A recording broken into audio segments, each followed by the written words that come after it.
देती हूँ।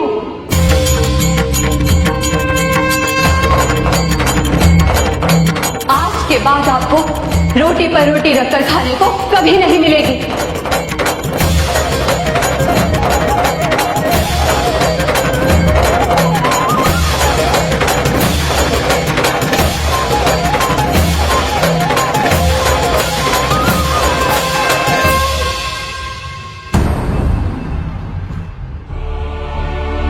महादेवी, मुझे आपका श्राप स्वीकार है। यदि मैं रोटी पर रोटी रखकर नहीं खा सकता तो मैं हलवा खा लूंगा, पूरी खा लूंगा, और यदि रोटी खाने की इच्छा ही हुई तो मैं पूरे एक सेर की एक रोटी बनवा के खा लूंगा, ताकि रोटी के ऊपर रोटी रखने की आवश्यकता ही ना पड़े। हर सन्यासी अपनी दीक्षा लेते समय यह शपथ ग्रहण करता है कि वह संसारियों के हाथ का कच्चा भोजन कभी ग्रहण नहीं करेगा। देवी, हमने जो किया वह नियम अनुसार किया, किंतु आपने बिना किसी कारण हमें श्राप दे दिया जो सर्वथा अनुचित था। देवी लक्ष्मी, मैं ऋषि सुतप आपको यह श्राप देता हूं कि आप सदैव अशिक्षित, असभ्य और निर्धन परिवार में ही जन्म लेंगी और अपने जीवन का उद्धार करने के लिए आपको ऋषियों की शरण में आना ही होगा।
उस दिन एक ग्रामीण स्त्री के रूप में देवी लक्ष्मी ने सुतप ऋषि का प्रवचन श्री हरि विष्णु के साथ सुना। श्री हरि विष्णु ने उन्हें देखकर भी अनदेखा कर दिया। इस कारण देवी लक्ष्मी रोष में आ गईं।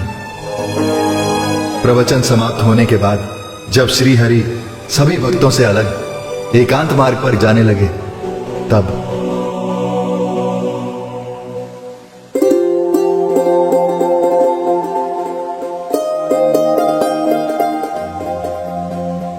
श्रीहरि, श्रीहरि, श्रीहरि। महादेवी, आपको देखकर मन प्रफुल्लित हो गया। तभी आप देखकर भी नहीं पहचान रहे थे।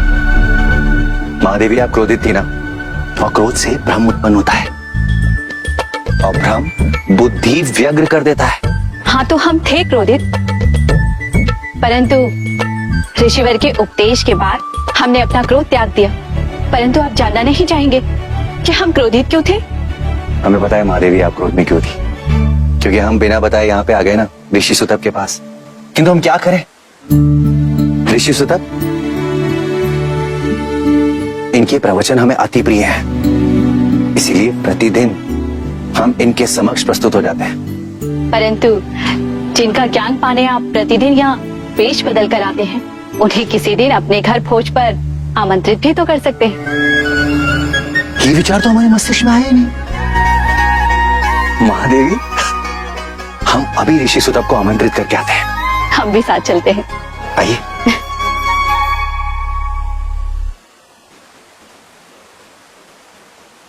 ऋषिवर, ये हमारी धर्मपत्नी है, ये आपसे कुछ निवेदन करना चाहती है। ऋषिवर, हम आपको अपनी कुटिया में प्रसाद पाने के लिए निमंत्रण देना चाहते थे। हमारी प्रार्थना स्वीकार कीजिए और अपने चरण रज रखकर हमारी कुटिया को पवित्र कर दीजिए। अवश्य, किंतु आप यह बताइए क्या आपकी कुटिया यहीं कहीं आसपास है या फिर मुझे स्वयं वैकुंठ आना पड़ेगा?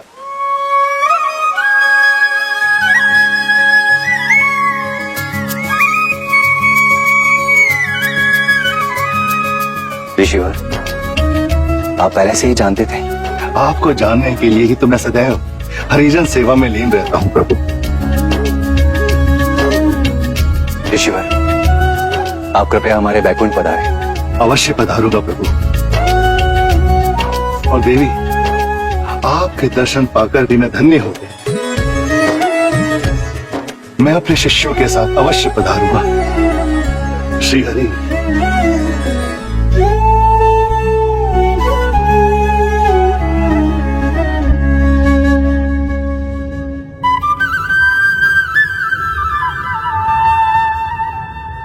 भोजन आरंभ करें ऋषिवर।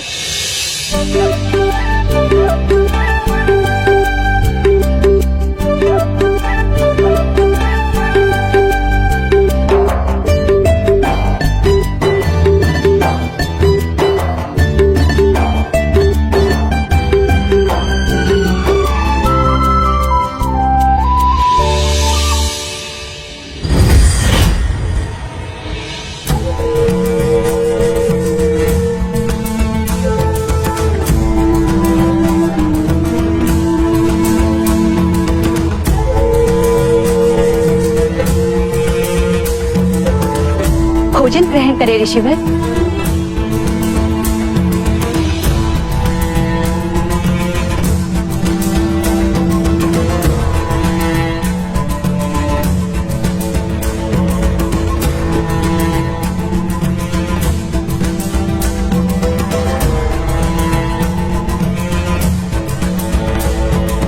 हम संसारियों की पकी रसोई ग्रहण नहीं करते देवी।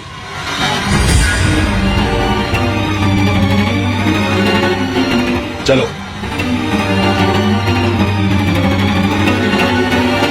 ऋषिवर, ऋषिवर,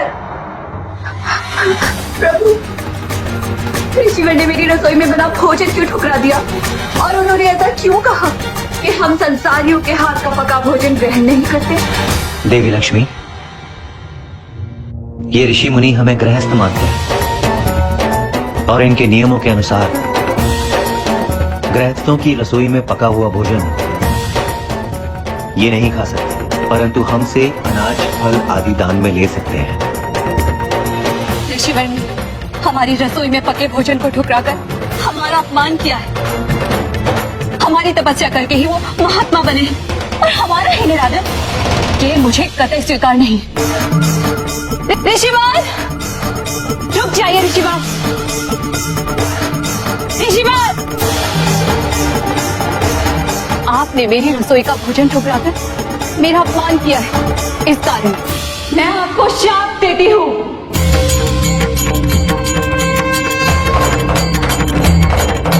आज के बाद आपको रोटी पर रोटी रखकर खाने को कभी नहीं मिलेगी।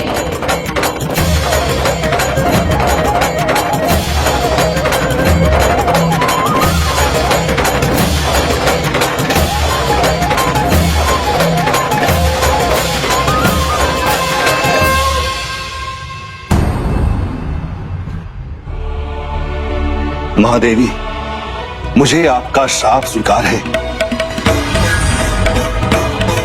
यदि मैं रोटी पर रोटी रखकर नहीं खा सकता तो मैं हलवा खा लूंगा, पूरी खा लूंगा, और यदि रोटी खाने की इच्छा ही हुई तो मैं पूरे एक सेर की एक रोटी बनवा के खा लूंगा, ताकि रोटी के ऊपर रोटी रखने की आवश्यकता ही ना पड़े।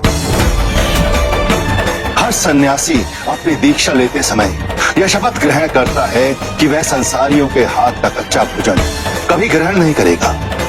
देवी, हमने जो किया वह नियम अनुसार किया, किंतु आपने बिना किसी कारण हमें श्राप दे दिया जो सर्वथा अनुचित था। देवी लक्ष्मी, मैं ऋषि सुतप आपको यह श्राप देता हूं कि आप सदैव अशिक्षित, असभ्य और निर्धन परिवार में ही जन्म लेंगी और अपने जीवन का उद्धार करने के लिए आपको ऋषियों की शरण में आना ही होगा।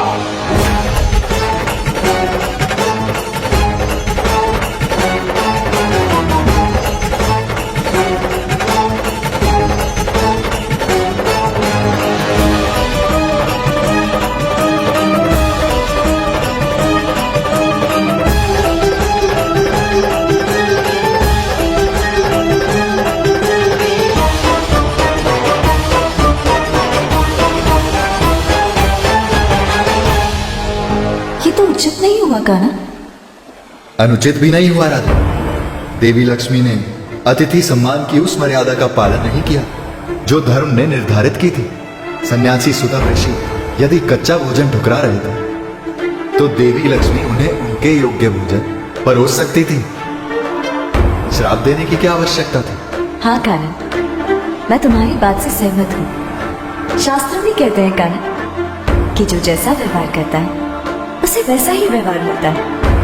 फिर कानन आगे क्या हुआ?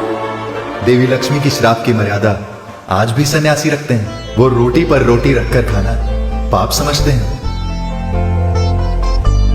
और दूसरी ओर सुतप ऋषि के श्राप का आदर करते हुए देवी लक्ष्मी ने एक असभ्य, अशिक्षित और निर्धन कुल में शबरी के रूप में जन्म लिया। वो शबरी बनी। युवा होने पर शबरी का विवाह निश्चित हुआ। विवाह से एक रात पहले